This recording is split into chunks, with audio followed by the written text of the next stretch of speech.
Commence primary ignition. I'm just not the hero type, clearly. What a piece of junk. Enterprise, this is the captain. I got a bad feeling about this. It's all part of the plan. Engage. Welcome back to Podcast 2 for 1. I'm your host, Donovan Thompson, with my co-host, Daniel Wingfield. and we're back again, and this time With fresh cuts. with We fresh both got cuts. fresh we did, cuts. didn't we? Yeah. We did. Did yeah. you wear a mask?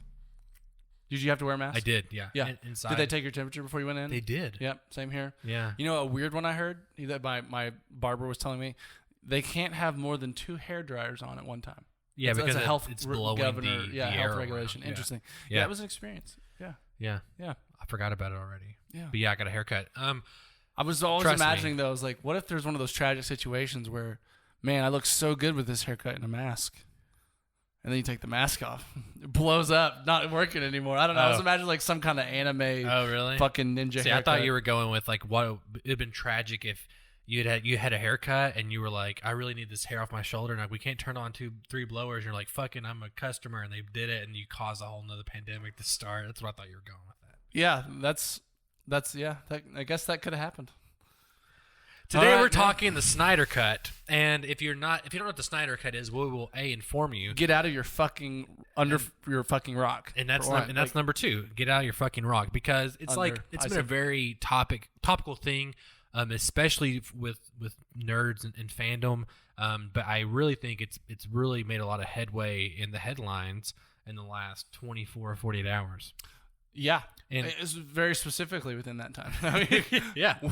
Yeah. one very key piece of information Yeah. has come out. Yeah. Within that time frame. And that key information was during the Man of Steel watch party, which I participated fully. I jumped in on the Q&A very when it end. was getting steamy Getting and steamy. teasy. At the end of it, Zack Snyder finally answered all of our questions and said yes.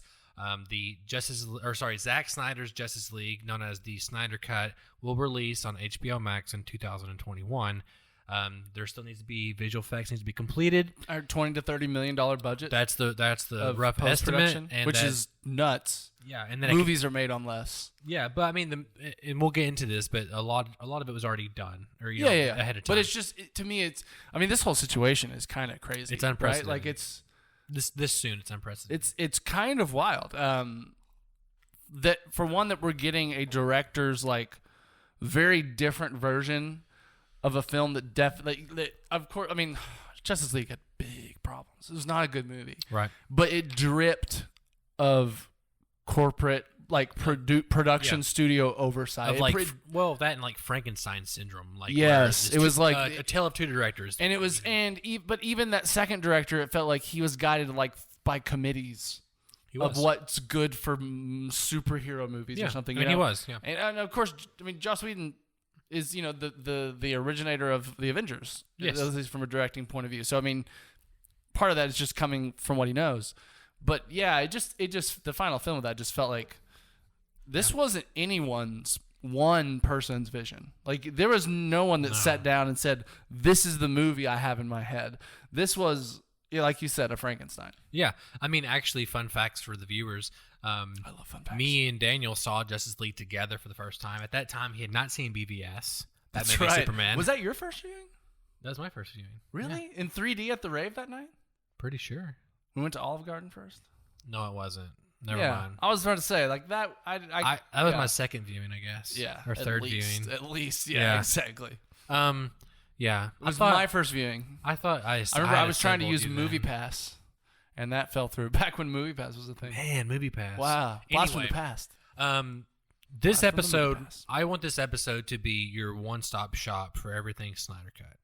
There's going to be some things we can't touch upon just because it's a long road and a long journey to get to this point. And what does that mean? That means, we're going to talk about what went wrong with the original Justice League cut, and how we're going to do that is basically talk about what Zack's original vision was, which is now known as the Snyder Cut. Right. And basically, we're going to run through the story beats, and I'm going to be honest with you. There's going to be spoilers ahead. This stuff has been known or been trickling out for about 3 years now. And we've already had a version of this movie, so you may not care. If you're not wanting to know anything about the Snyder Cut before you watch it, Yes, this is not the episode for you. because it is radically different And there's But and it's hard for me to imagine anyone that's in tune to like nerd culture, movie, superhero culture that doesn't at least know something about the Snyder Cut. they at least probably know at least the hashtag. At least they've seen it in Yes. passing, or like they might not exactly know what's going on. And but I'm sure they know it's connected to Mustache Gate, of course, Mustache Gate, yes. and all of that. And I've got a little cool story about that too. Okay, My but time save at it for later. Skydance, yes. Tease me for now, and Yes. then let me have it later. Yeah. I have met the man who has shattered a universe. I will say that. So I've met the man himself. That's my tease for it. Oh, I think I know what you're talking about. Maybe. I don't know. Maybe. You do. Maybe. Maybe you do.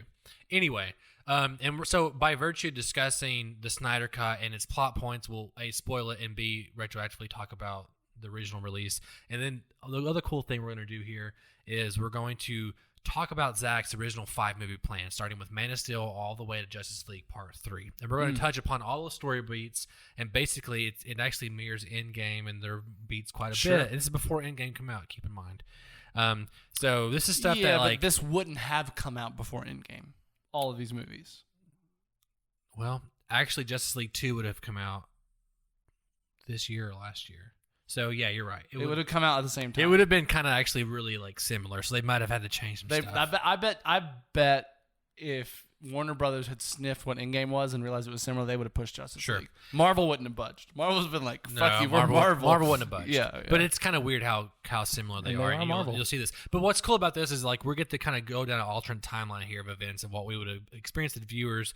And you, at the end of the day, whether you like Zack Snyder or not, it's kind of always fun to kind of what if, Can I just say, I love alternate timelines. Yeah. One of my favorite kinds of timelines, actually. Yeah, right now it's debatable if we're in the dark timeline or not.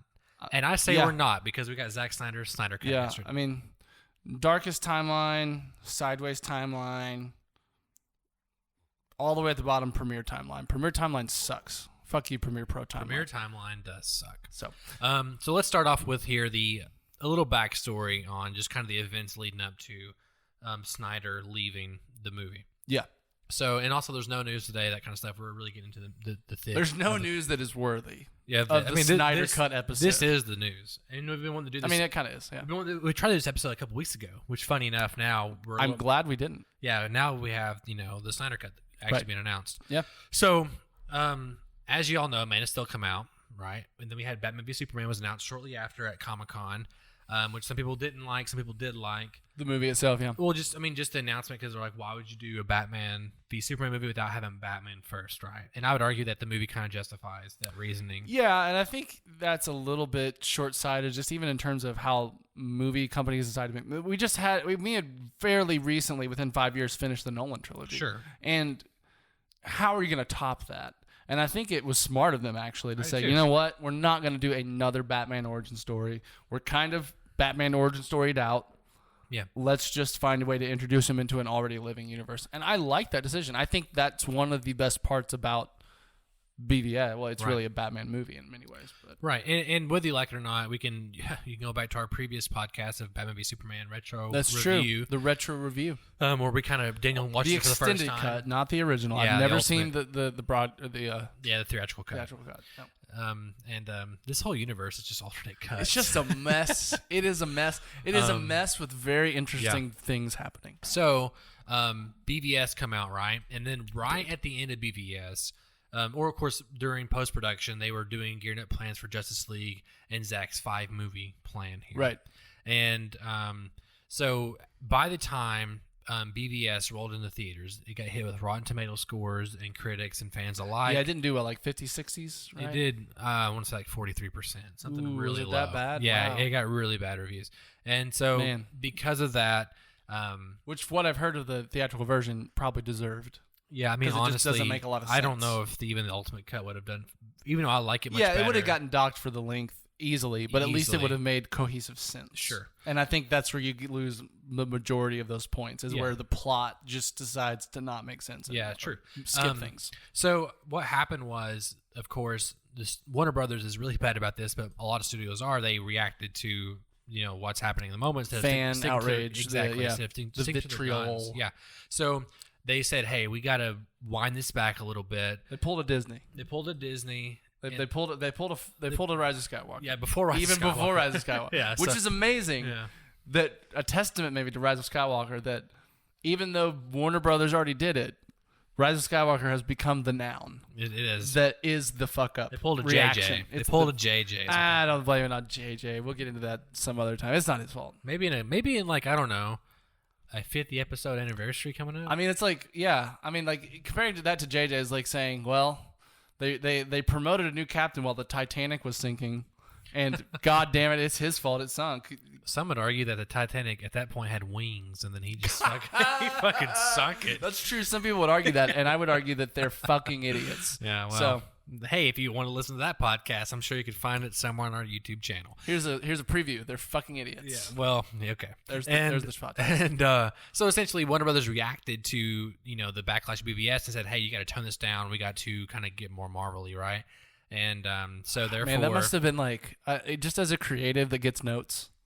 Yeah, like, you know what I mean? Like we get notes on things that we aren't personally attached to or don't have like a passion for, like things at work and things that we want to be good, but we're not emotionally connected to. Like, I can't imagine we get notes on stuff that we're not emotionally attached to, and we still get pissed. Exactly. Yeah, we're still like, what the fuck? Why do they want this to be bad? You know what I mean? Right. But God, I feel so bad. Like, that meeting must have just been excruciating for Zack. Right. So there is a version of Justice League that was written that kind of changed a little bit to become the version that is now known as the Snyder Cut. It's not confusing. And we're not going to get into it's the pre-backlash version script, sure, right? Yeah. The original vision of the original vision. Yep. And then it got changed to this Snyder Cut version that we still haven't seen yet. So the Snyder Cut version is still the version that they made him do Marvel-y things to.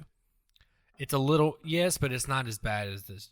The Justice. Well, yeah, but that's a Joss Whedon film, in my opinion. So we'll get there. So basically, that was the plan, right? And they even had reporters on set saying, "Hey, a week later or 2 weeks later, after BVS, they put out the Comic-Con teaser trailer. Shortly after. It was like footage. Right? Yeah, and it was like, and that footage is all. Wasn't it like footage from like the dream sequence? No, it's footage from.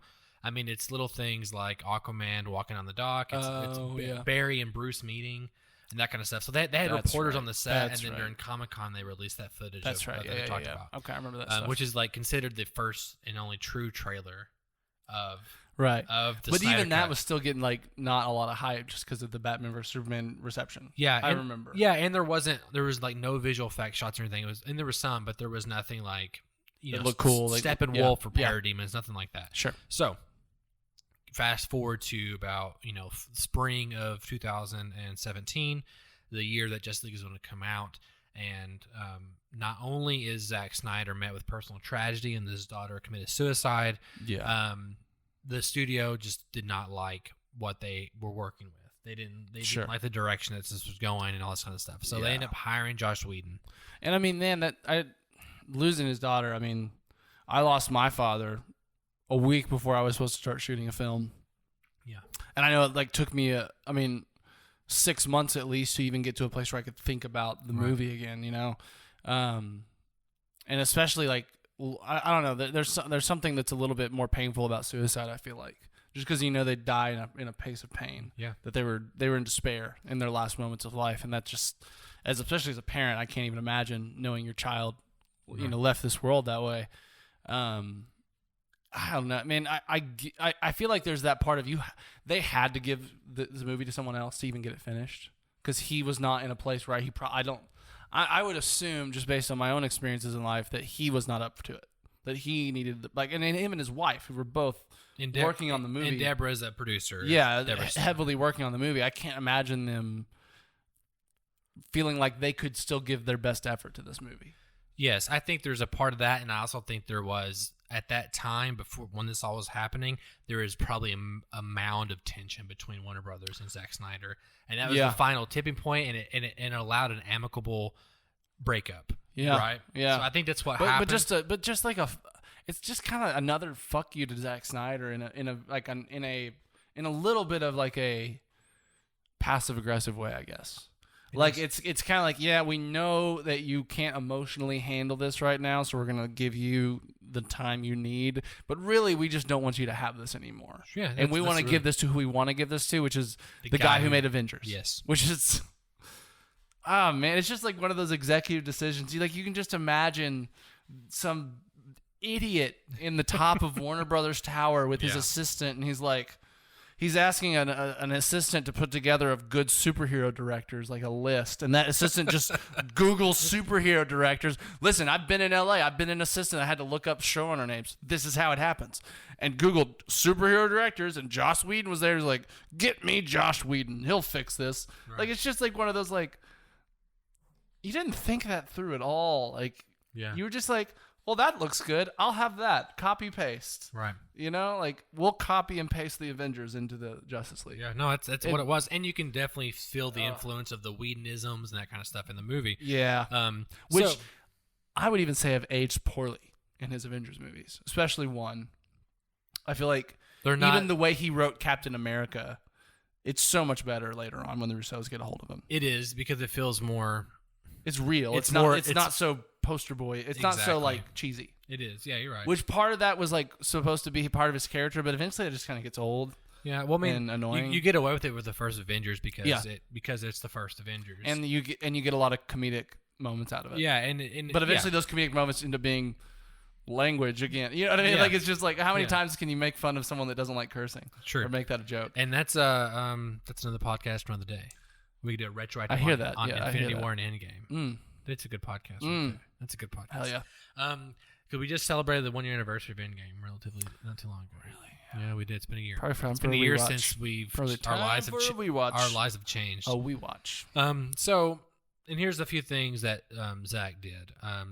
Or not Zach, but Josh did. And the ultimate thing is to go watch the movie. And if you have, I'd say now is the point. If you haven't seen Justice League and you're interested in the differences coming up for Zach's future version, you want to compare those, go watch that one and bear through it. Even though I can still, as a fan, find moments in it that I enjoy, I can look at it and be like, man, I think it's like watching a car crash over and over again. Yeah. But there's also beautiful moments in it, but then car crash. So I feel like my experience was heavily detracted by watching it in 3D. See, I didn't mind that.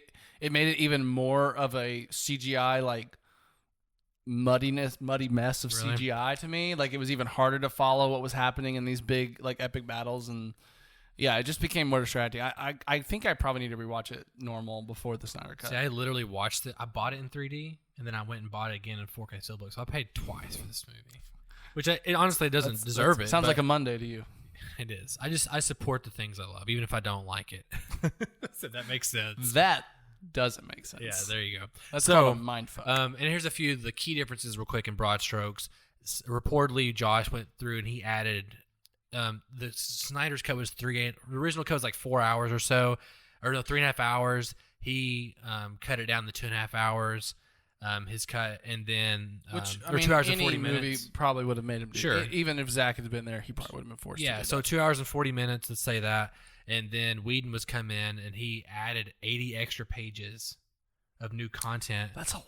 And then that's another movie almost. Listen, he added 80 extra pages, but then he had to make it 2 hours exactly in length was the mandate.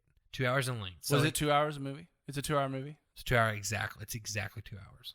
Exactly. Who got the 2 hour mark but like stuck up their butt? Like what? Because they wanted it accessible, so they more screenings, more views, whatever. But we know sure. that doesn't work because Endgame made $2.8 billion. Right. And so that's just studio meddling, studio thinking. It's just studios being studios, Yes. which And I'm more and more convinced are just the devil. Yeah. Well, here's the disguise. here's the big thing is that BVS was 2.5 hours. Man of Steel was 2 hours and 20 minutes. And all these movies are like, we got to make them shorter because people keep complaining about the length. So they're very backlashy, right? It still made money. I mean, it did. It just didn't make $1 billion. Yeah, it made 8. I mean, if you look honestly at initially the first phase of Marvel and the first phase of DC outpaces them money wise every time. Besides, whenever but that's capitalizing on the superhero hype that Marvel created. Sure, but when Marvel created a sense of hype around superhero movies that became kind of universal. Like once Marvel movies were a thing and like an established accepted norm, oh, Marvel movies are fucking awesome.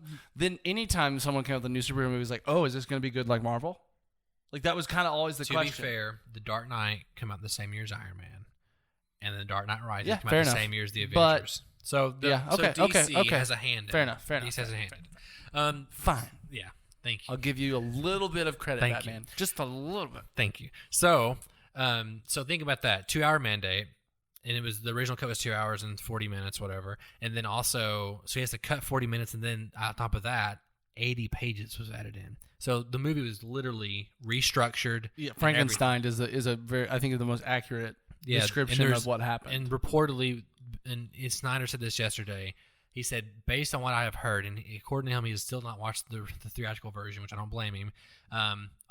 You've probably only seen 25% of what I did, which is kind of staggering. There's literally wild. It's a massively different movie. And didn't they do this within like the last year before release? They did it. So that was like, let's say February, March. The movie came out in November. And Josh took over in February, March. Yeah, roughly April-ish, and then reshot all this movie. So it was a rushed rewrite. Well, the big tells if you're CGI. watching Justice League is mainly the mustache gate, as you mentioned earlier. Sure. And then also you can see Ben Affleck gain weight, and then in scenes. I didn't realize that. It's really noticeable. And then the big the big thing too is like Ezra Miller, his haircut is different, and then also anytime there's jokes in between the scenes, you can see a green outline of like the green spill and the green screen because they're trying to match the background. Jokes? Like Whedonisms. Oh, they're like last thing at the end of the scene as a There's joke. When Batman meets Barry, for example, that's the scene, and you can largely tell it's roughly Snyder still, but then there's like a shot or so that even the focal length is different than the Snyder shots. And then on top of that, there's green spill on Barry Allen because it's how green much of this screen. do you blame on Josh? I think Josh. I think it's Joss Whedon. I think Joss, he was hired to do a job, and I think he was trying to implement what Warner Brothers wanted. I think it was brave of him to do that because I don't know if I would have wanted. Was it brave to get paid millions of dollars for a movie that someone else is blamed for? Sure. But no one blames Joss. No one actively talks about Joss as much as they talk about Zack Snyder when it comes to DCU problems. In a year's time. True, but as of now, even now, Josh is being like laid into on Twitter today. Like today, he's being laid into on Twitter. People are very like. Well, okay, but up to the point that Snyder Cut became a popular hashtag and became an actual possibility. Yeah. Before that point, I feel like everyone talked about Zack Snyder and how he was, handling the DCU. Yeah, Joss has some other things, but with Batgirl and his writing and all this kind of stuff in his Wonder Woman script that kind of put him in a bad light. Did he write a new Batgirl? He was hired roughly during this time to do Batgirl also, to write and direct. The movie? There's going to be a movie? To write and direct. And then that was happening, and then also the Me Too movement was happening, and then also... Oh, yeah, and then it came out he's kind of a piece of shit. The Wonder Woman script leaked that he was kind of very, sexist, and then also... Wait, what was it, the Wonder Woman script? He wrote a Wonder Woman spec back in like the 90s, and we lost our light. And now it's moody. Damn. And sexy. You are a moody son of a bitch right over there. I don't hate it, honestly. No, I mean, we can still go, right? No, hell yeah. Let's fuck it. It just looks like... This is a dramatic. Well, the topic is getting dark, so that's our true. podcast should get darker. We too. planned that. Yeah, that was a thing. So yeah, because of the Me Too movement, his Wonder Woman script, and even like some reports of like how he framed Gal Gadot and Justice League and all this stuff. Of course, that's hard to peg, but all that stuff coming together, he's kind of been shooed off. Yeah, he's definitely not thought of. Like positively, I would say. Not like he was, for sure. No, not again. He was kind of a golden boy after Avengers. It was, and now in Hollywood, again, time heals all wounds, right? True. True. That was that, right? And another thing, here's my mustache gate story. Skydance and Paramount Pictures made Mission Impossible Fallout with Henry Cavill. And so I was over there. Cavill, it's Cavill. Cavill, sorry, Mr. Cavill. Respect the White Wolf. Sorry, before you put his name in your mouth. Sorry, Mr. Witcher. Exactly. So essentially, they were shooting Mission Impossible Fallout, and Warner Brothers wanted Henry Cavill to come back and to hey, do some reshoots of Superman, right? These massive reshoots. And but he had a mustache for Fallout, as you can see if you watch that movie. It looks great. It's a great mustache. It's a great mustache. Yeah. And essentially, they were like, Warner Bros. Like, hey, we'll pay to have, a prosthetic mustache put on. They're like, no, we're not going to deal with that. You figure out how to take it off digitally. We'll give it to him. He's on our contract time now. You had him for your contract. Exactly. You fucked it up. we're not gonna be paying the price for that. Yeah, and essentially they And glued I it. would probably be the same way if I was directing Mission Impossible Fallout. I'd be like, no, fuck you. I would too. Yeah. Yeah. And so, as you can tell, the lips are actually one of the hardest thing to do in visual effects. Period. And it's Makes very sense. noticeable, just because the way the muscle moves and light pouring through it. It's just hard, and it's a really weird spot. Also. Again, it was hard for me to tell much about it, but I think it was because I was so distracted by the 3D. I was just so like, if you will go back at all, and you'll be like, you would oh, I'm literally sure, go, oh I'm my sure. God. I kind of want to just to do that. Yeah. Just to like actually put like give myself images for what I've heard about. So I mean, it was a bad. My experience was this movie isn't good. The story sucks. The plot is bad. It's not told well. That was my main complaint. I mean, of course, the CGI didn't look great, but I was never one that was like, oh man, the lip. Whew, that fucked the movie up. Yeah. Well, I mean, it's very apparent. There's only like 1 or 2 shots in the whole movie where he doesn't have a video, which it also shows you what was replaced. Is it when he was raised with the black suit? Because that was Snyder Cut stuff, right? When he's raised from the dead with the black suit on. He doesn't wear the black suit in the Snyder Cut, actually. Really? Ever? He doesn't. No, it's showed in. Yeah, there's a few different things like in the pre, Justice League change up, that the reaction, the script. There's a black suit involved, but then with the Snyder Cut version, it's actually the deleted scene has been shown. It's like the only thing they released post Was of what? of the black suit of actually like of Clark Kent inside the Kryptonian ship, and he chooses the Hope suit over the black suit, and then he goes and talks to Alfred, which we'll get to in a second. Huh. That's actually a deleted scene, which because it's like the only scene that you can actually Is the release black to the suit public. supposed to be like death? In the comics, it was after he died from Doomsday. The black suit was a way to absorb solar energy, that way to help him repair quicker. Oh, okay. That's what it was. But he was a good guy when he came back after Doomsday. He wasn't Yes, like he bad had a for sweet ass mullet and beard, and he looked like Superman had a beard. like he and like mullet. aged in the coffin. He just didn't have a haircut. I mean, he just he did. But I know he was aging while he was alive, but not dead, but kind of dead. Yeah, well, he wasn't dead technically in the comics. Oh. His heart just beat once every 2 Oh, that's weeks right, or that's right, something. that's So right. but he still growed hair and all that stuff. So funny. So anyway, that's what the black suit's original purpose was, and actually Zach kind of revealed yesterday that the idea was that the black suit was like the family crest suit kind of thing, and like the Hope suit, Superman suit, was the one that Jor-El's AI made to kind of like be a symbol for people. So the original black suit is like His family colors kind of thing. it's like not even colors, but just like just family suit. It's family suit kind of thing. So his whole family dressed in black Superman suits. I mean, they all do. I mean, if you look at even Jor-El and Man of Steel, okay. he's wearing a black Superman suit. Oh, is he? Yeah, Okay. I mean, so like black was just normal for their. Yeah, I mean, look at Okay. even look at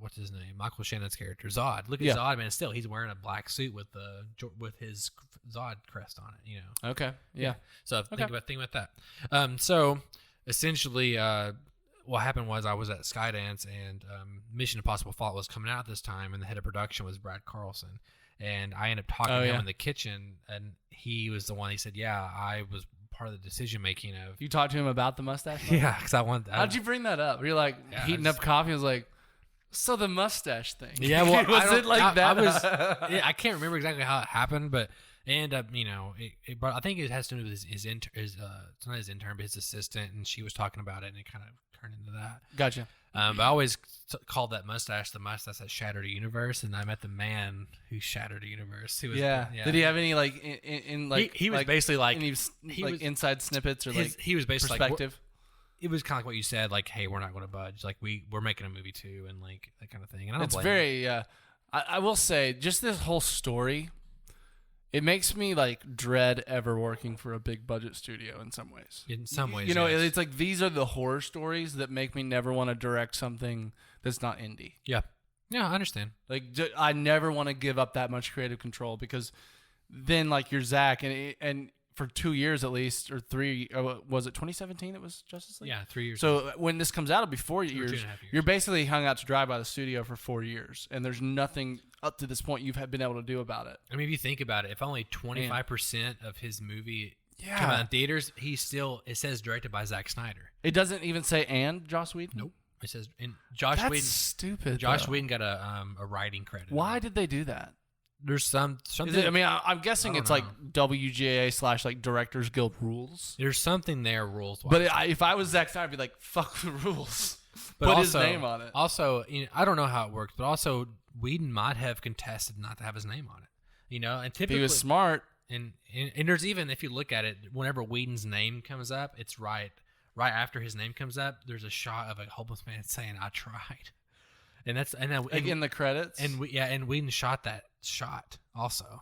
That's a Whedon shot. That's a low blow. And so That's like a dick move. and that is this us- was such a bad movie. I even couldn't make it good. and as you, fans Whedon. or whatever, Fuck you, that's Joss. people really reading into it. Who knows if that's why I mean, hair. Let me just say this: there's no way no one noticed that commentary was there. Sure. Whether they put it there on purpose or they left it there on purpose, there's no fucking way it wasn't known. That's about. kind of how I feel about it, yeah. Anyway, it's interesting. You'll notice it when you watch it. It's like after his writing credit comes up. Okay.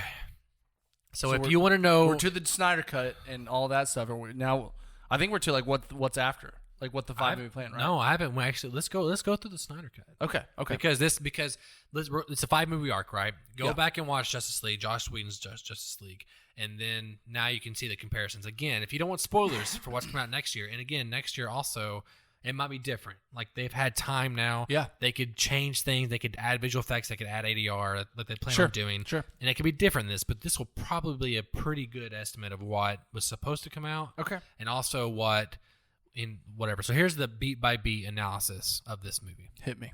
And again, it may not mean a lot to you if you don't remember the original, but I think you will. Well, I mean, yeah. So I'll remember enough. And I will give you beats of like how this was different in the Okay. other cut. So the movie Snyder Cut. Here's how it opens. How do we know this exactly?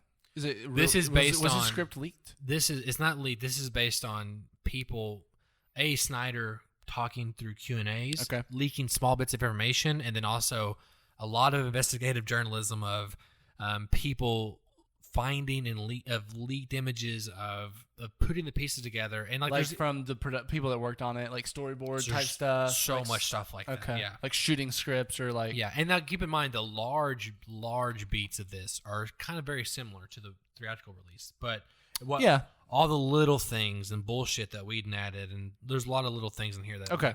Yeah. Give me the plot. So it opened up with the invasion of Earth.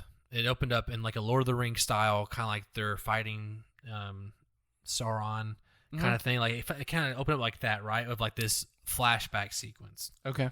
So it opened Is up. that how the normal one opens? No, the normal one opens up with of the phone recording of Superman and the kids and his mouth all fucked up, and it opens up with like his little Instagram story video, and then it's that, and then it opens, and then it goes to Batman on the rooftops finding about parademons and how fear and all this stuff, which is just all Whedon. It's all Whedon. Yeah. Okay. This sequence doesn't appear in the theatrical cut till midway through the movie when Diana starts explaining, which does not happen. So there's just And she just took pieces of what was originally shot. Yeah. So here's the difference. Open with the invasion of Earth, and instead of Steppenwolf coming, it's actually Darkseid coming, which is a big fucking deal. So if you don't know, Darkseid is basically the equivalent of Thanos in the MCU, and actually I think they're created by the same guy. The guy who made Thanos made Darkseid. He made Darkseid first. And Darkseid is the OG Thanos. Yeah, so Thanos is always wanting to snap and erase half a life. Darkseid is wanting to get the anti-life equation to basically control, to take free will away from people. That's Interesting. That's this overarching thing. I'm going to back up real quick. Okay. There's only two things you need to know about Man of Steel and Batman v Superman. Man of Steel, whenever Jor-El took Superman, he embedded the codex into him, right?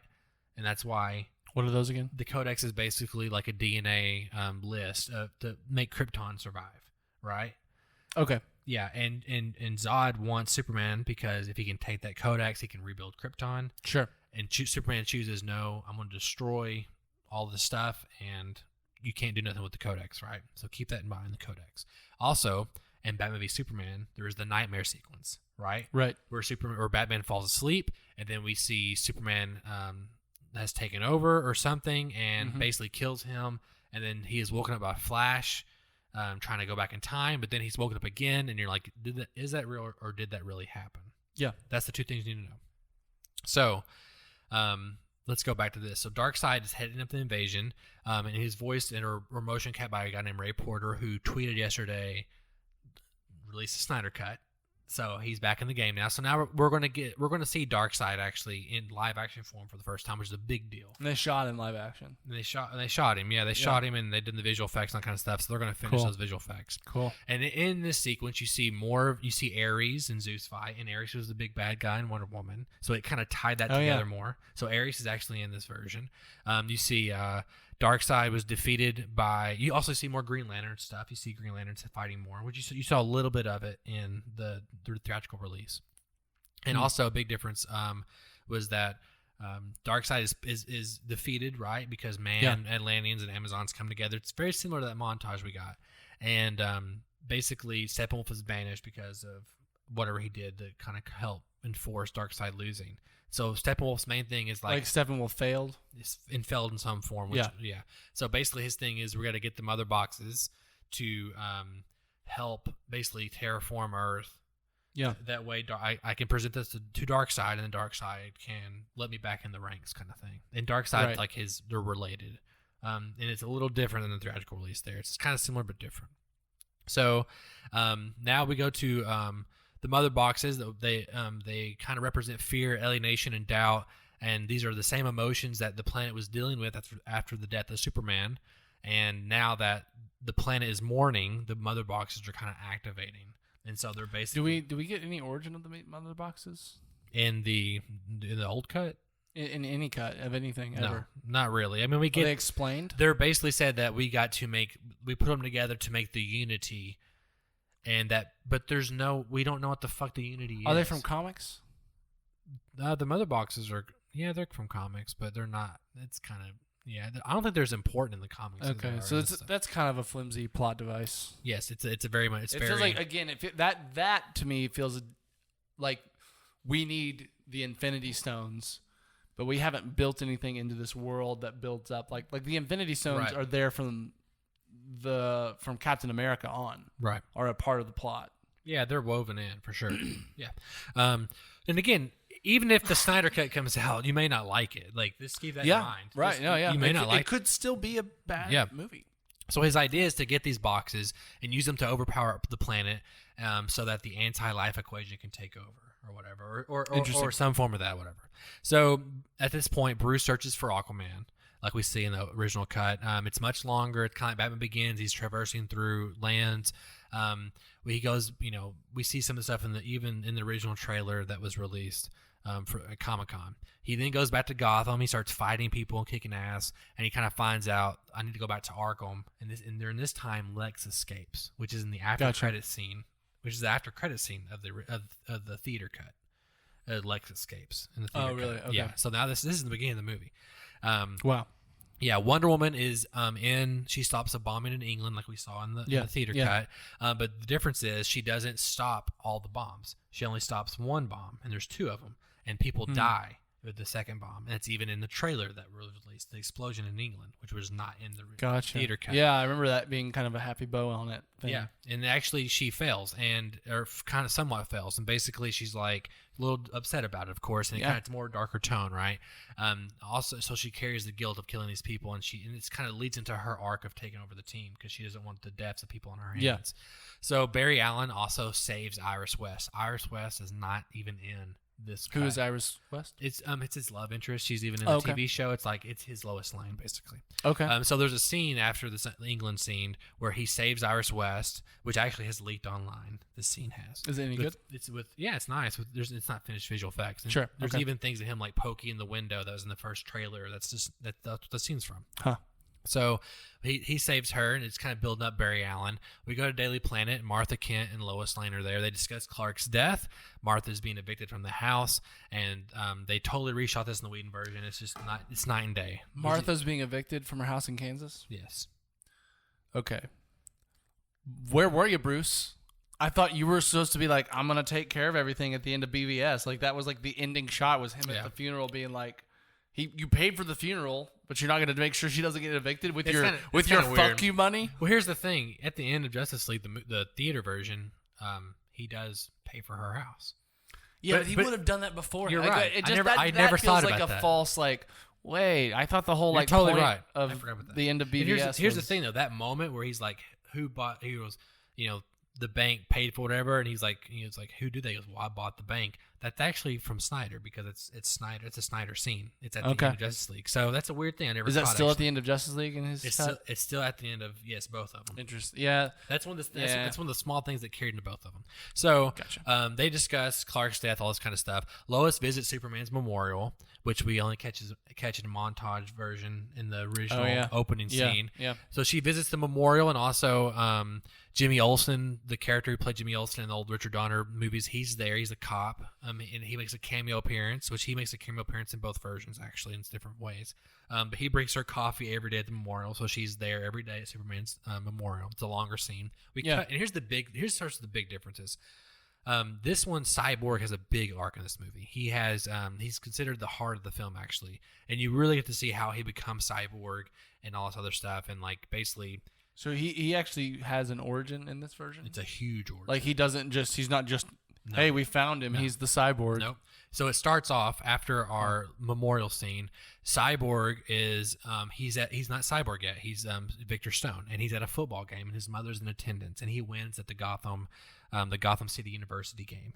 And he's upset because his dad, Silas Stone, is not there and not in attendance because he's always busy with work. And they're driving and end up getting an argument, and she ends up getting a car wreck, and she dies, and he gets mutilated. Sure. After that, we watch Silas Stone resurrect Victor.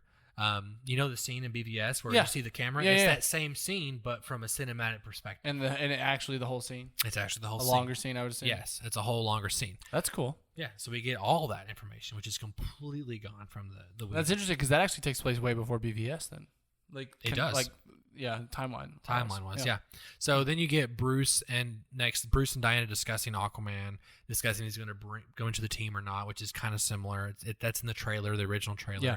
Lois starts to investigate parademons appearing throughout the city and people getting kidnapped from them, right? Which is not in the original cut. Ooh, that would be creepy. Yeah. That sounds good. Victor starts to learn how to control his powers. He learns of Lois' investigation. He learns how to fly. Like he can access the entire internet at the same time or something. He ends up learning he can control the entire nuclear arsenal of the world. Ooh, useful. And he fears his humanity through that. Like, this is dangerous. Like, am I going to become a machine or am I still a man kind of thing? And there's this cool character beats that we just this is nice. That's nice. Yeah.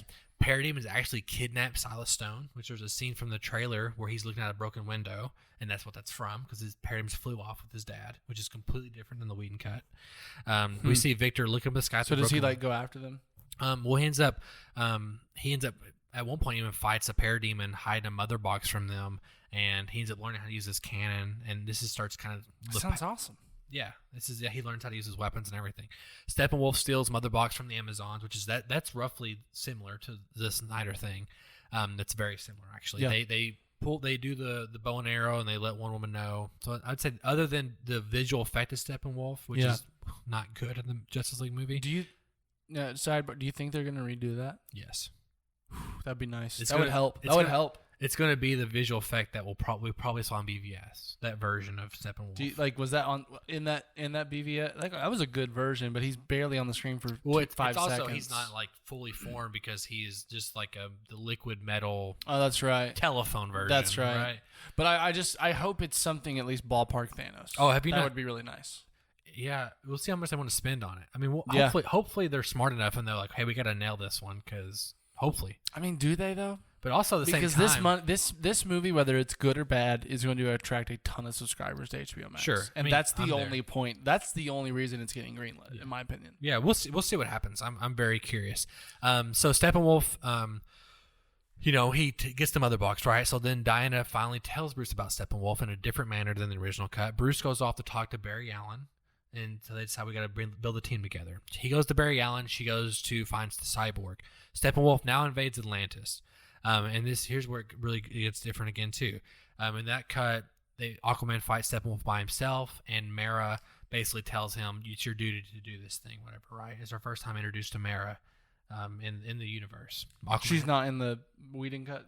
No, that is the Whedon cut. Okay. The Snyder cut is parademons are there. It's a much longer battle. Aquaman fights Steppenwolf and the parademons, and Steppenwolf ends up getting away. And now we're introduced to Vulko. And Vulko is the William Dafoe character, which you haven't seen Aquaman, but he trained Aquaman, basically. basically. Oh, so he's in the movie. He's in the movie. Oh. It was his first introduction. Interesting. And he says, "Hey, it's your duty to go up there to the surface and find this guy," which is a much stronger thing than having Mary do it because Volko actually trained him.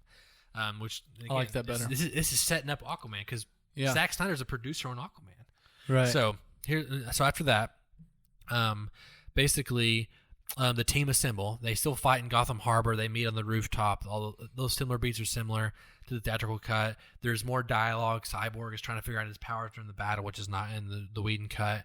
And then also the team comes back. They argue about bringing back Supes. Very similar kind of beats here. Bruce studies Superman's costume, which is in the trailer. Cyborg discovers origins of the Mother Box. That he even goes through a VR trip, and he's like finding out that he watches the Mother Box in the Nazis in World War II, which is in the trailer. Which actually. feels very Which is in the trailer. Tesseract-y. Yes. Yeah, And it feels like straight up Tesseract. Sure, it is.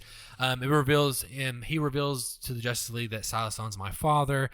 He explains that the Mother Boxes can rearrange matter to whoever controls it, leading to Steppenwolf trying to use them to terraform the planet. The group argues about reviving Superman, so we get a lot more backstory on the universe at large, what the Mother Boxes are, and characters especially, like, and then so all this cool stuff. Which is everything. Everything you're saying were some of my biggest complaints from watching Whedon's cut. Which was just we were just shoved. These characters were just shoved into our faces and be like, here he is, accept him. He's just here now. Yeah. He's a part of the team. You know nothing else. Yeah, exactly. You don't even know why you should be, or if he's even a nice person. Yeah, he's here. He kind of comes off really cold, and There's definitely until a ton. the very end. Well, isn't there some kind of like miniature fight between him and Batman or something when they first meet in some way? Is there like tension there? No, I Couldn't don't between remember. him and Batman, but there's definitely no. Actually, he just kind of joins, and Yeah, That's it. But again, it was just like those things that were just like not bad. It's not even not good. It's bad storytelling. Yeah. Poor, like breaking the rules that you're taught in storytelling 101. Yeah. Or in script analysis 101, whatever you take. Yeah. These are the rules that you're taught, and they did the opposite. Yeah, I mean, I think we can go back and say, they should have kind of done the Marvel approach, but You should have introduced each character with a standalone. yes, I think so. Yeah, but I think that I understand that they didn't want to just follow it, though. The original cut is definitely like it's trying to do better than the Whedon cut, right? So Yeah, or no, almost like yeah. the studio cut, whatever you want to call it. Sure. Just for simplicity's sake. So at this point, they agree to and also there's more information like we shouldn't bring back Superman because we're going to bring back another Doomsday, and their argument is like, no, the Codex is inside Superman. So basically, that Codex. Why would that bring back Doomsday? Because remember how they revived Zod in BVS and made they Doomsday. did the same kind of thing with the him, same didn't kind they? of thing, and it's explained more in detail in this. Like, no, well, he's got this Codex in him, and because of that, it's going to help. How do they know that? I mean, it's explained in the movie in some Okay, way. okay, I don't have okay. all the information. Okay. But so they agreed to take him to the Kryptonium ship, and they revive him, right? So now there's some similar things here, right? The fight scene still happens Between them and Superman? Yes, but in this version, Superman doesn't speak at all, and also in the Whedon cut, his Hail Mary, Batman's Hail Mary, is having Lois there. That's not in the Interesting. in this cut, she's actually somewhere along, like down the street, walking randomly, and she ends up hearing an explosion. She runs to it and sees that it's Superman. I kind of wish the Batman version was the. It kind of makes more sense. It makes more actually. sense. That yeah. one's kind of a little better, actually. Yeah, it is. The the other one's a little too convenient. Yeah, but the whole "Do you bleed" thing, the callback from BVS, none of that exists in the original cut. That's Like all, where he's talking to Batman. Yeah, that's all Whedon stuff. Yeah, I don't like that. Because if he's going psycho, why would he remember that or whatever he is? Yeah, exactly. So he ends up taking Lois and he flies the Kent farm, right, which is kind of similar to the original cut. So this whole barn scene builds character development, and they cut a lot of that out. Actually, it's a little I longer. don't even remember the barn scene. Yeah, it's an indulgent scene actually, apparently, and it builds up character development between Supes and Lois, and kind of what his Superman's journey of whether he should go back and start helping these people or not because he died for them, Yeah. So, back at the Batcave, they discuss their defeat. They Steppenwolf actually arrives at Star Labs and kills Silas Stone and takes the Mother Box. And Cyborg sees this, and of course, goes, it's even more heartbreaking for him. Sure. He now loses both parents, and then he starts kind of even having like these simulations in his head, and he's kind of wondering if he's human or not. In the Whedon cut, Steppenwolf just boom tubes the mother box out of the vicinity when they're not paying attention, and that's how he has all three of them. So stupid. Yeah, so there's a whole other fight there between them that actually happens. So I know. So I have it now. Fuck you. That's exactly what happens. Scotty, beam it up. They literally go. Like, Oops. they literally say in the movie like Steppenwolf got the other box when we were fighting Superman. So it's like okay. It's like do that. they even show it on screen? I think they might show the boom tube happening, but just appear or something. It's not even good. So Superman, because it makes it look like also they're incompetent for not paying attention where the mother box is.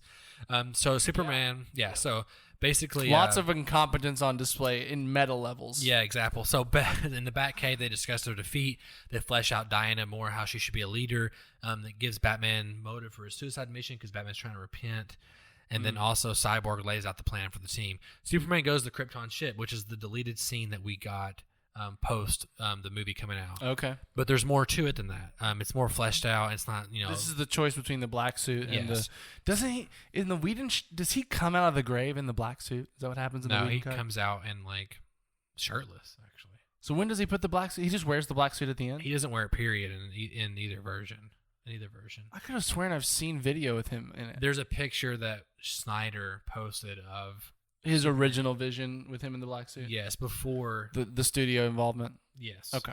That's what that is. Now all that was color corrected. So if someone he photoshopped And you that. could do that in post even with the normal Sure, suit sure. pretty easily. I would yeah, think. but yeah, people I think I could do speculated that was. I think I could do that. yeah, you could. I think you could. It might not look good, but I could do I it. think you could do it pretty easily.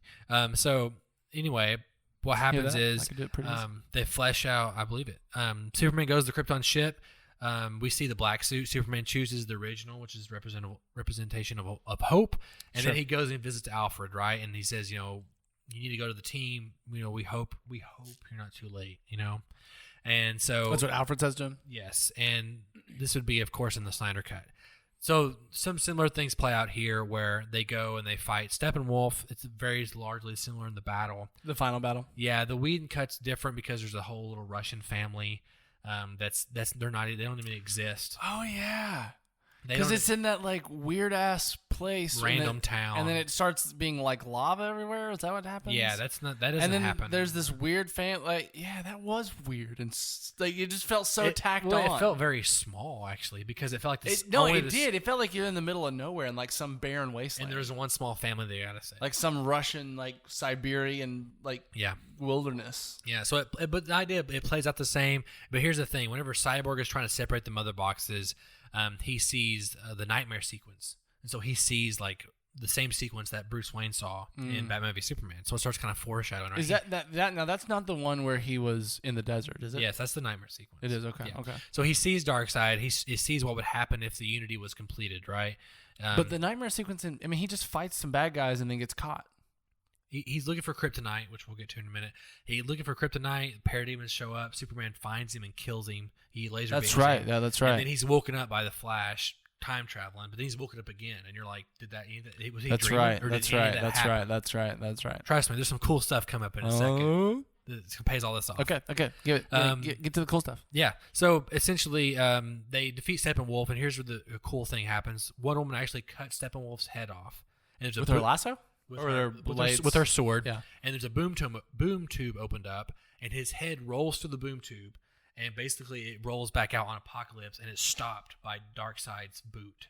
And he picks up the head, whatever, and he looks through the portal, and he sees the Justice League assembled. Yeah. And they see him on the other side of it, so it starts setting up this rivalry, right? Yeah. I got chills talking. That's about cool. It. It's Yeah. pretty cool.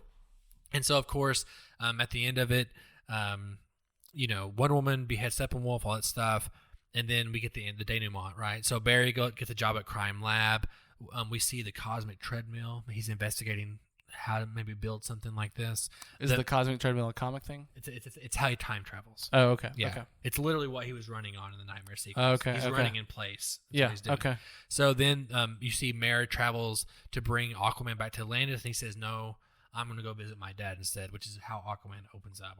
Aquaman opens up with Aquaman and his dad. That's how the movie opens up. Interesting. Yeah. Bruce Wayne awakens in the middle of the night, and Martian Manhunter is there, and the Green Lantern's there. and Green Lantern was rumored This to. is in the post credits, or this is in the end of the movie. This is in the movie. So is this we're gonna see this? We might see Martian Manhunter. We might not see Green Lantern. Green Lantern at the time was rumored to play by Arnie Hammer as someone. And then, of course, here's the cool thing. General Swarnwick, who is the general in Man of Steel and Batman v Superman, turns out he's actually Martian Manhunter. And that he's I remember them like there being that thing of like, oh, this was actually a thing that we never got to. Yeah, he's Martian Manhunter in disguise. He's the black guy, right? Yeah, he's the black guy. Yeah. So there's that, and you see Diana also exploring caves, looking for Darkseid, trying to figure out what the anti-life equation is, and then also, so that's how the movie kind of ends, right? Sure. And then you see Deathstroke. There's the post-credit scene is Deathstroke, apparently fighting Superman, fighting Batman. And that was going to be from the new Batman movie? And that was going to set up their rivalry because Deathstroke was going to be the villain in Batman. That was the thing. See, I think that, okay, just thinking about Snyder Cut again, I think this might be the worst possible, actually. I think it's worse than actually the movie being bad. I think the worst scenario is the movie's amazing, and we never get anything it sets up. Yeah. Like the movie is like, holy shit, we get you now, Zack Snyder. We understand what you were trying to do with this whole DCU. And then we never get... I mean, well, Batfleck's already said he's done. He's never coming back. And he's getting old. I bet he'll come back someday. You think so? Yeah. For like a multiverse kind of thing? On Infinite Earth thing. Yeah. Because, here's why. What we just went through was what essentially the Snyder Cut will be that comes out next year. Of course, it could be different. We know that things change. They could even change story beats. And also we know that it could either be, a 4-hour version, a 3.5-hour version, or it could be a 6-chapter thing. Right. Yeah. Which I will be honest, I think I would prefer the miniseries. I think for one, I think I would imagine, and just editing wise, that might give them some more time. I just think even like those bloated scenes, like you can make those work in a 45-minute better than like a 4.5 hour. I think a 4.5 hour is going to drag at some point. I think at 45-minute episodes, they're never going to drag any of them, and you're going to create that high. Oh shit! I got to see the next one. Yeah, I mean, I think that at the end of the day, if you do one movie, then if people are subscribed for 1 week, then they can cancel them after they watch the movie. If you do 6 chapters, well, you think they release them one at a time and like make it like a thing every week? Oh, those bastards! That's why I don't want it to happen because I've already waited long enough. And at the same time, it creates such a fun environment of like that kind of water cooler talk of like, does, but wow, did you see? What do you think that's gonna happen? Yeah, but here's the thing: we already know what's gonna happen. Yeah, okay, fair. That's the thing then just do. I want a 6-part series all released all at once. I'll take that, even though I want my supercut. I want my supercut. Like I want. Why not just give us fucking both? I mean, you got time, Zach. What else is happening? Exactly. So that's the Snyder Cut. Would you like to know what was going to happen in the next 2 movies? Yeah, give me. Now we're running about an hour, so give me. This is not. Give me as some. long. Okay, this is not cool. as long. This is more. That was. Give me the Snyder arc. That was the beat for beat stuff. The Snyder. Here is Justice League Part 2. Arc. So Batman senses that Apokolips is coming. He brings in new meta. How? I don't know. These are broad strokes. Science. We're getting into hopefully science. We're getting into like nitty gritty stuff. Okay. This is broad plot. Broad strokes. Batman senses that Apokolips is coming. He brings in new metahumans, that's not specified, to take the fight to Apokolips. Who do you think he brings in, if you just had a ballpark guess? Probably Green Lanterns and Martian Manhunters. The people he met probably at the end of Zack Snyder's okay, fair enough. Yeah. So Superman doesn't want to do it. This is a Batman movie? No, it's Justice League Part 2. Okay. Superman doesn't want to do it because Lois Lane is pregnant. Ooh, with his baby. His super baby. Batman says, hey, here's my nightmare vision. We need to go do this because I don't want to see this play out. And so they say, okay, let's do it. And so Alfred takes Lois Lane to the lake house that we see in Batman v Superman. Aquaman doesn't want to do it because he wants to stay as king, but Mara convinces him to go with them. And because at the end of Aquaman, spoilers, he becomes king. Sorry. It's fine. I already thought he was. Sure. There you go. Aquaman wants to stay, but goes with them. The Justice League uses the Flying Fox, which is the flying vehicle that we saw in Justice League that you probably don't remember. The Flying Fox? That's what it's called. The Flying Fox. Whose is it? It's Batman's vehicle, which makes you wonder why it's not called. Why don't we have Wonder Woman's invisible plane? I don't know. That's like the iconic vehicle of the Justice League. But here's what they do. They take that Flying Fox and they basically modify it with some boom tubes, and they get to go to New Genesis. Did you say moon tubes? Boom tubes. Boom, BOOM. Boom tubes. Moon tubes sound better. You say boob tubes? Moon tubes. Oh, like I was moon like, oh, we got to tubes. put some moon tubes on it so we can go to space. You know what I mean? Let's put on the moon tubes. We got to go to the moon. That's actually really funny though. I mean, that's Moon tubes. Okay, Moon so tubes. they go to New Genesis, and New Genesis is the home of the New Gods, which they're actually making a New Gods movie with I can't think of her name. Something that's still happening. That's still as happening of now. apparently, yeah. And so at this time, the New Gods were, which also, if you don't know, Steppenwolf and Darkseid, all those guys they're all related. They're all New Gods, right? So, but these New Gods are good. These New Gods are. So the New Gods and the Green Lanterns were forming an alliance at this time, and and then Justice League shows up. So Darkseid attacks New Genesis, and he ends up destroying the portal back to Earth. So now the Justice League is stranded on New Genesis, and Darkseid wants to capture Superman for his codex. So he ends up capturing him and studies him and ends up learning a way to create the anti-life equation through Superman's codex. So the codex is super important to this whole 5-page Wow, arc. this is getting like super cosmic. Like I didn't realize movie 2 would have like taken almost entirely not on Earth. We literally went to the space. And granted, keep in mind, I would think that Interesting. we've had solo movies in between here, building out Sure, relationships sure. and everything else. Like the Batman movie. I mean, and they were supposed to- Aquaman was a part of this. yeah, I mean, there was later on, supposed to wasn't it? be Green Lantern Corps movie at this time. There was supposed to be all kinds of stuff happening. Wow. I know. So basically, he finds the anti-life equation. Superman is a prisoner on New Genesis, and there's no yellow sun there, so he's weak. He can't leave. So Darkseid travels to Earth, and he kills everyone. And Whoa. Earth is renamed New Apokolips. Superman manages to escape Apokolips because all the forces are now on Earth, and Superman gets to Earth, destroyed, and he finds Lois and Martha are dead. Superman kills Darkseid, and the Knightmare sequence is realized. So now Superman is in control, and he basically becomes a dictator, and he's in control. That's Whoa. how movie 2 ends. So he becomes like evil Superman. Evil Superman. And that is Infinity War. I mean, it's a version of Infinity War where we end on a bad note. Yeah. I mean, yeah. It's I'm a very different I'm plot. not trying to but- compare them. Sure. Okay. I get, I'm like the bad guys win. Sure. Basically. Okay. Yes, okay, exactly. Okay. So that's the end of the movie. That sounds good if they do it right. It does. Like sounds powerful. So and also this is very influenced by the Injustice series. It sounds like, which is a lot of. Did plot that exactly points. happen? Pretty much. Almost? Yeah. I don't know. Pretty. Darkseid's not involved, but the death of Lois and all that stuff is. So here's part 3. Here's the finale of the 5-movie arc. So Superman rules the planet with an iron grip, and Batman, a broken cyborg, he's destroyed, and and Flash remain. Right, they're the only ones. They construct the cosmic treadmill together to warn everyone not to go to Apokolips. And basically, Batman is hunting down the last piece of kryptonite in the world to fight Superman, which is the same piece of kryptonite that he used to almost kill him in BVS. You know what I'm saying? Because that was thrown away. The spear. Yeah, that was killed for Doomsday, right? That killed Doomsday. That So spear is the last thing. That kryptonite tip spear, yeah, whatever it was. and he's looking for that specifically. Gotcha. Which is this is essentially just the Nightmare sequence. Yeah. So that's why that's his job, is looking for that. It's the same piece found in BVS. Yeah. And here's the thing: there's 2 points to travel back in time that they do some sciencey math. Sure. Right. Sure. There's 2 points, and Batman says, "Well, out of the 2 points, which one were you going to choose?" And he says, "I was going to choose this one." He says, "We're going to go do the other one because you've already warned me once, and it didn't work out." So He was saying the original. the scene in BVS was actually a warning from Flash. Gotcha. And he says, Gotcha. "No, we're going to do the." I get chills talking about it. I think it's a cool idea. That's cool. And that is cool. He's like, "No, do the other one because the first one didn't work out right. You ended up in my Batcave, and I was asleep. It didn't work out." Interesting. And that's yeah. not what he says, Yeah. but that's the idea, right? So he says, "Choose the other one. The first one didn't work." Batman is killed by Supes the same way that he was killed by BVS. That actually plays out. That happens. Wait, what? Batman is captured after looking for kryptonite, and then Superman burns him alive. Oh, in this version, yeah. In Nightmare. So as that's happening, Flash travels back in time, and he goes.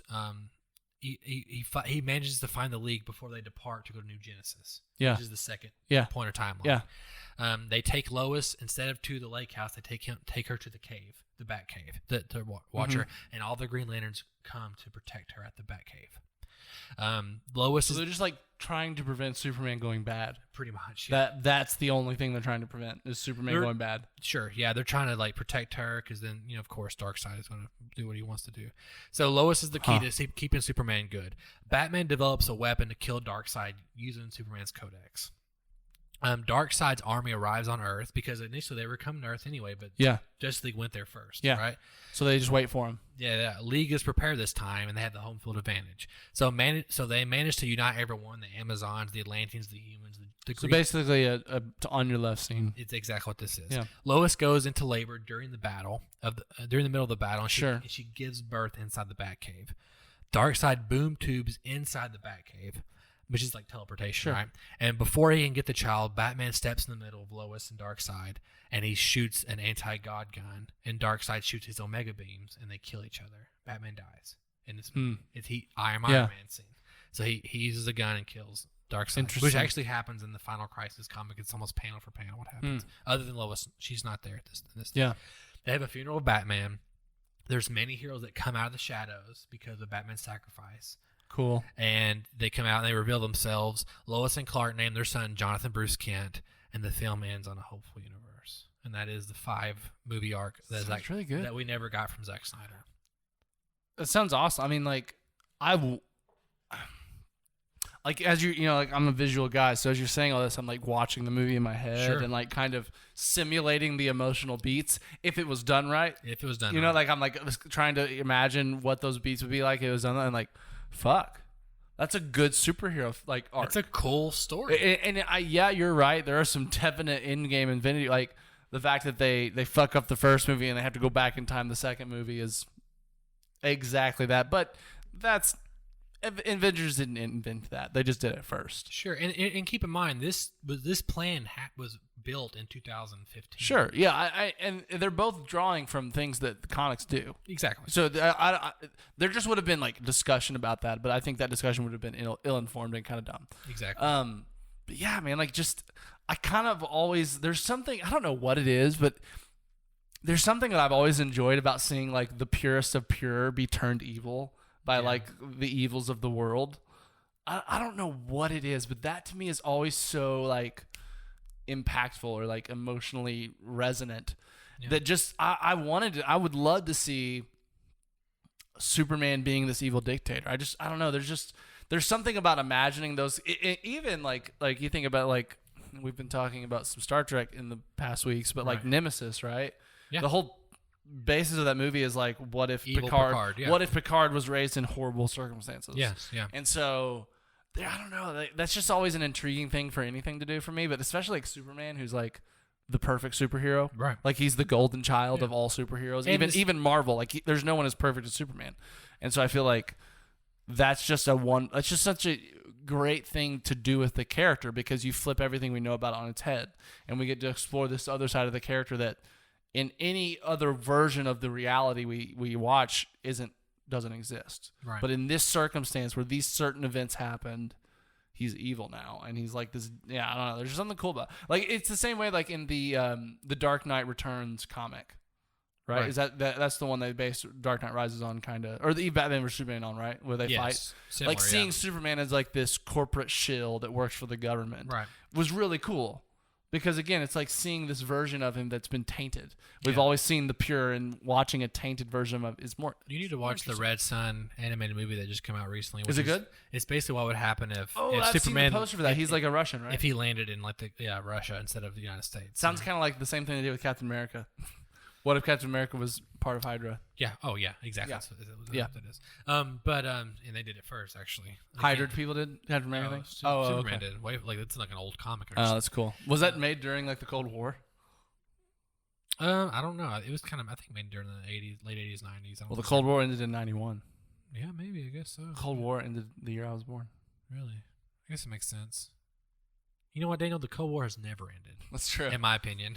So Checks out. yeah, but yeah. So it's cool. It's very sad in time. Yeah. It's kind of going through this whole thing. And Again, it's like as a creator, it's a depressing story. it is, and there's some really cool things that happen. And even if it would have been a poor, even if this had been like a major stumble movie, right? Like even the extended edition of Batman vs Superman isn't perfect. There's some things he does with characters that I'm like, Yeah, of course. you know what I mean? Like, and there's just some things that aren't perfect. It's still a really enjoyable superhero film, and it's still better than I would say like almost all of superhero films were before Marvel took over. Yeah, it You know what is. I mean? Like you think of the early Fantastic Four movies, the early Spider-Man 1 and 2 are amazing.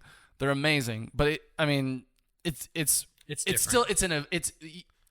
Batman vs Superman, the director's cut, shows the evolution that the genre has taken It does. place, It's a more modern take. It is Or and- more and modern type of It's more filmmaking. palatable in some ways than those early movies. It's better than the early X-Men movies. Like there's a lot of it's really pretty much better than top tier, except it's better than everything, but like the upper echelon of Marvel movies, like the top half of Marvel movies. I like it would better say. than Thor: The Dark World. Well, I like a lot of things said. I think we've Yeah. all kind of collectively decided to pretend it doesn't exist Right. because it's Right. that much of a misstep. But yeah, like I would have loved to see. I guess this vision. I wish this is one of the situations where Zach is obviously got some really cool, ambitious ideas, and he's passionate about it. Yeah.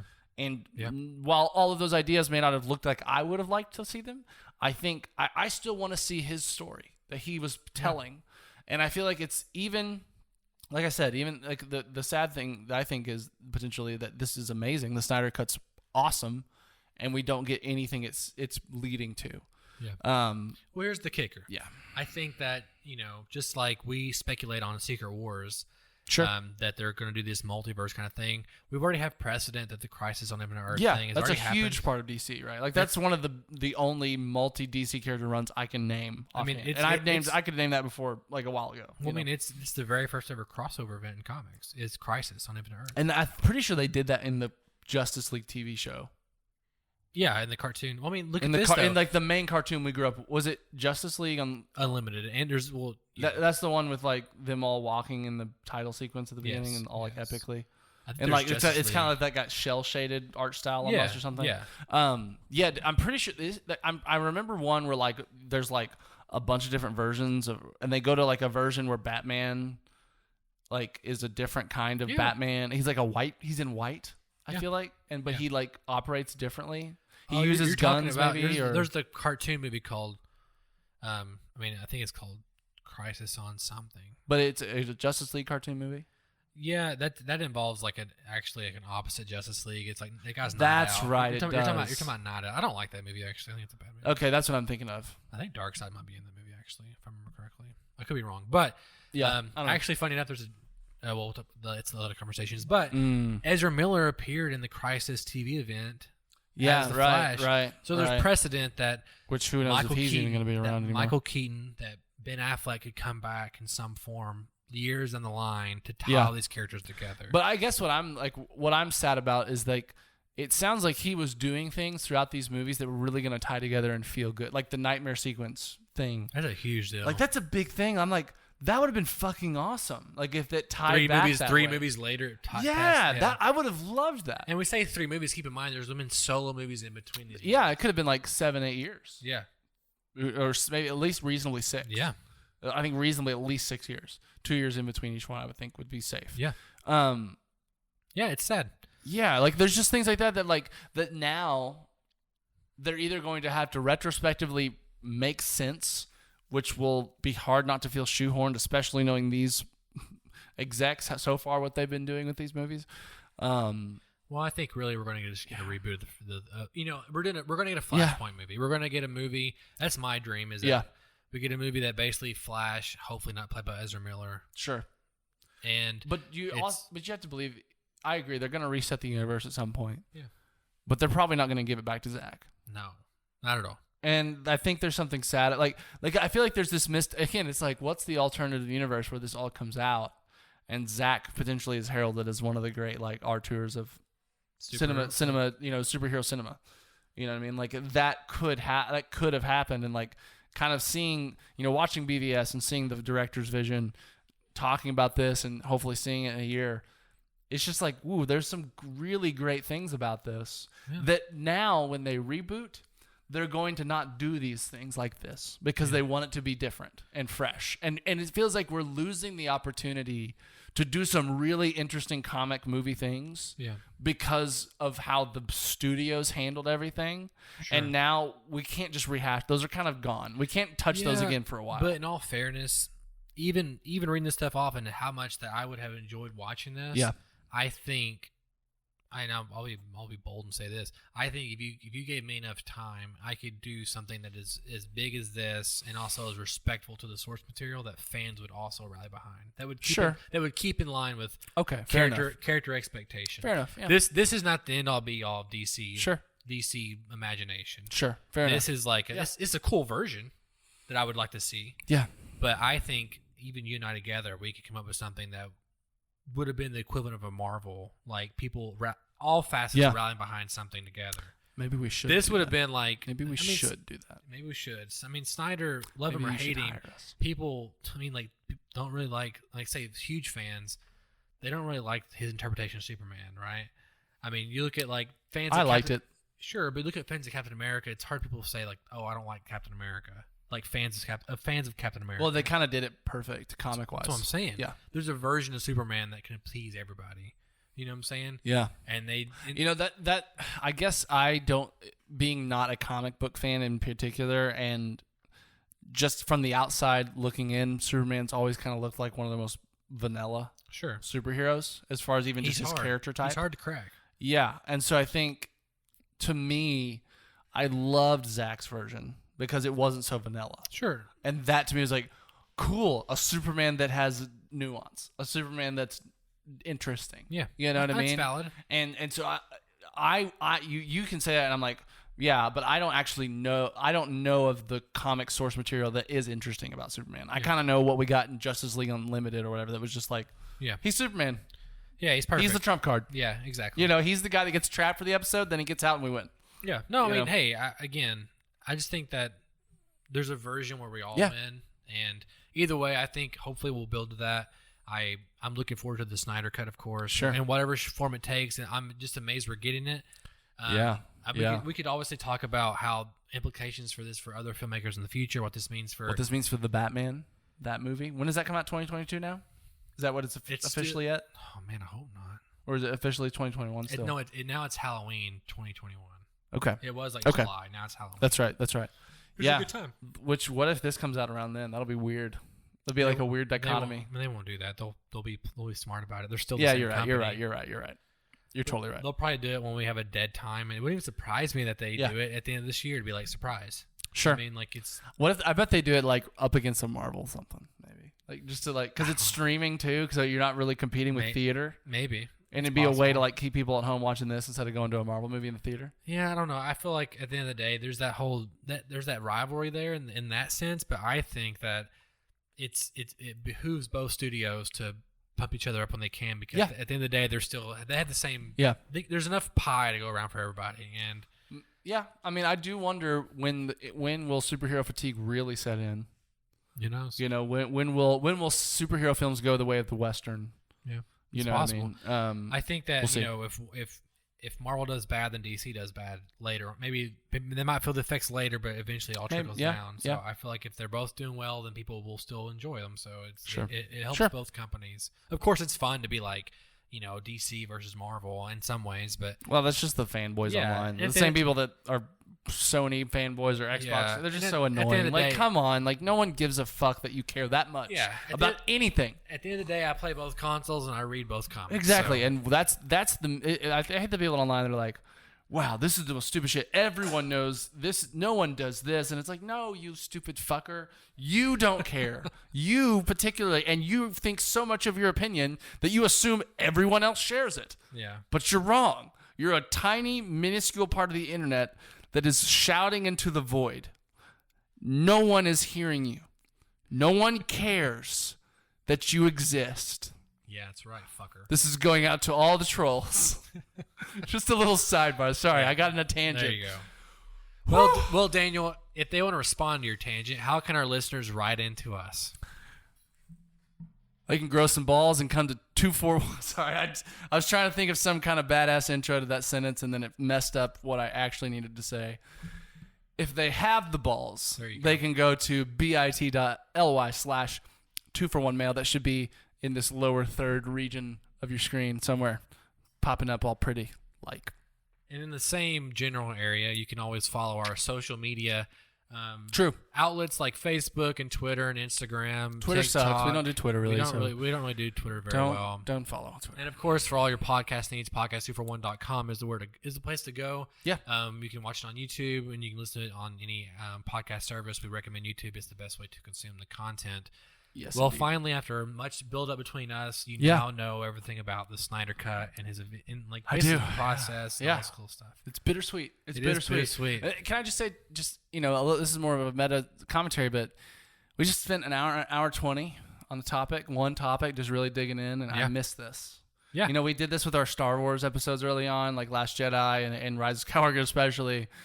It's just fun to kind of spend this much time just digging into the meat Yeah. of one topic and just I won't ripping lie it to to you. shreds. Like I forgot we were recording at some point. Like I was looking at the camera. I assumed so. But also I was just like, Or you just had no concept of time. no. But I was Yeah. just like going through it and like just talking to you about it. Like Yeah, it's- no, this is great. It was good to kind of get back to some of our OG formula. I mean, and I'm not saying this to be like a pompous or a dick, but like this podcast honestly like will be one of the most comprehensive videos on the subject in general. Yeah. Granted, it's long. better video. than Wikipedia, probably. Well, it is better. I know. Trust. I've searched the internet looking for all this morsels of information, and it's compiled here for you. So if you do watch, That's this, true. You're definitely like an internet sleuth when it comes to this kind of stuff. And if you happen to get this far in the video, I implore you to share it with your friends, and if they're interested in the topic. And So, if you got anything wrong, drag his ass. please, Just I'm talking make fun of his appearance for it. There you go. Like, I mean, let's go petty level. Let's just skip critical Right. feedback. Right. Just start comparing him to ugly people or something. I don't know. There's you can think of it. I believe in the audience. our listeners can get credit. Can get creative. Sorry. Get creative with your insults. Yeah. Please. If you insult me good enough, I'll give you a shout out. On the That's true. He will, or I will. I'll get or One of us will. Sure. Well, we did it, and we'll see you next time. Yeah, it's fun times. My name is Donovan Thompson, And I am Daniel Wingfield. and we have spoken.